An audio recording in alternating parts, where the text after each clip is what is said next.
Hey, what's up guys? Thanks for watching. Now, if you're on a lookout for a gaming headset and you want the whole wireless feature and you want a little bit of RGB stuff on it and you also want some decent sound quality with some decent mic quality, of course, you may want to consider the Corsair Void Pro RGB gaming headset. You see, I've never been a fan of gaming headsets simply because it never gives me that satisfaction of sound quality.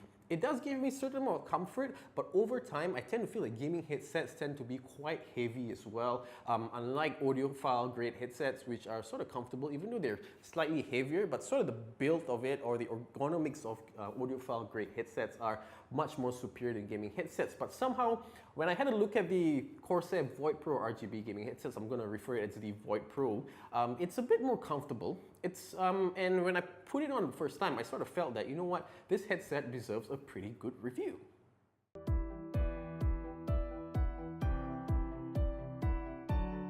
The Void Pro does actually come with a decent amount of flexibility. It does come with a lot of nice improved hinges, and compared to the previous version of the Void, I think there's a lot of I would say improvements that are sort of noticeable on this Void Pro. Now, the one that I'm having right now is actually the black version, which comes in a really nice matte finish. Now, the headset isn't too heavy for daily usage, it's just nice now, but for some people it still might be quite heavy, especially if you have smaller ears as well.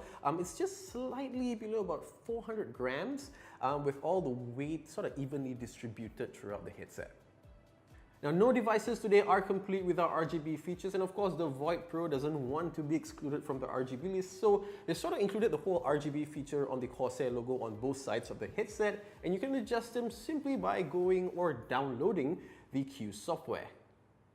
Now, given the fact that the headset is actually wireless, I would think that battery life is actually quite an issue, especially I think in any wireless devices today, even mouse, even keyboards, and particularly headsets right now as we speak. The Void Pro, according to Corsair, the Void Pro does actually provide about 16 hours of battery life or game time with 30 minutes of charge. Now, I haven't actually measured the total amount of time that I actually spend on the headset, but I spent about a week on the headset, gaming about 2 or 3 hours a day, and I actually I think I only charged my battery once, and I think that sort of sums up to about 16 hours plus and minus, because I sort of turned on the lights as well. Now, I would think that if you were to turn off your RGB lights and you I think volume might play a very big role as well, so that's something that you actually want to consider when you're purchasing a wireless headset. So far so good, the Corsair Void Pro does provide decent battery life. Of course, in the event you're running out of juice, you could always make do with the USB cable that comes out of the box from Corsair.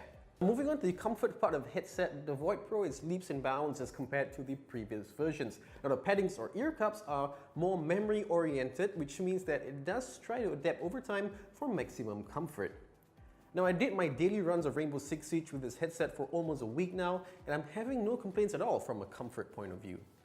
Now, right beside the USB port, you also get a USB volume dial button. Now, what this USB volume dial button does, besides changing or turning up or turning down the volumes, it sort of functions as a EQ preset dial button. So what it does is you have a certain amount of EQ or equalizer presets on your Corsair utility engine software, also known as the Q software, and you can also change them via the headset itself, but you have to remember the sequence, of course.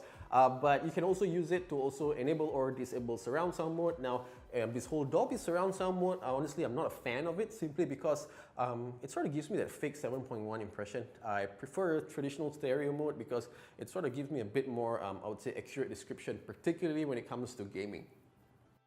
Unfortunately, you can't actually adjust the length of the mic, but thankfully the mic does also come with a noise cancelling feature, and to further reinforce it, the Void does come with a little mic filter which does help a little.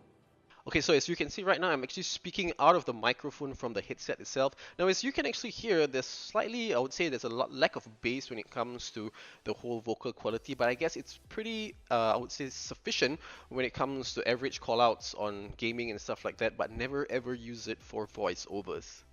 Sound quality wise, the Void Pro does come with a 50mm driver, which sort of delivers decent quality with very minimum amount of bass distortion thanks to the whole 50mm drivers. You could also do some tweaking via the Q software and customize your equalizer, but to be honest, I'm not too sure how much it will actually help. Obviously, you can't actually use a DAC or an amplifier because it's a USB headset. So I would say if you guys have any specific equalizer settings that you guys want to share, feel free to do so in the comments section. Now for gamers, I would think that the 7.1 may or may not work for you. Personally, for me, it didn't actually work. I never quite liked it. I prefer the headset to go on stereo mode because it sort of gave me an unnatural impression of the whole sound, and the whole gaming experience sort of changed. But for some people, they may actually like the whole surround sound, the kaboom, and it gives you some sort of echo as well. So I'm not too sure about the settings as well. If you guys do have different opinions about it, feel free again to share them in the comments section below.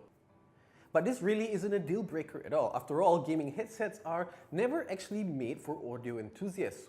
Well, at least in my opinion, they should actually do it, but I guess the whole target market is slightly different. For audio enthusiasts, they'll go for audiophile headsets, and for gamers especially, they want all the really heavy, punchy basses and stuff like that. You probably go for a gaming headset. So the Void Pro retails at about slightly above 500, 550 ringgit for the wireless version, and you can of course get the wired version slightly lower than 500 ringgit, and you can get them at eTech PC or any PC shops of your choice. Of course, I'm going to leave some links in the description section below.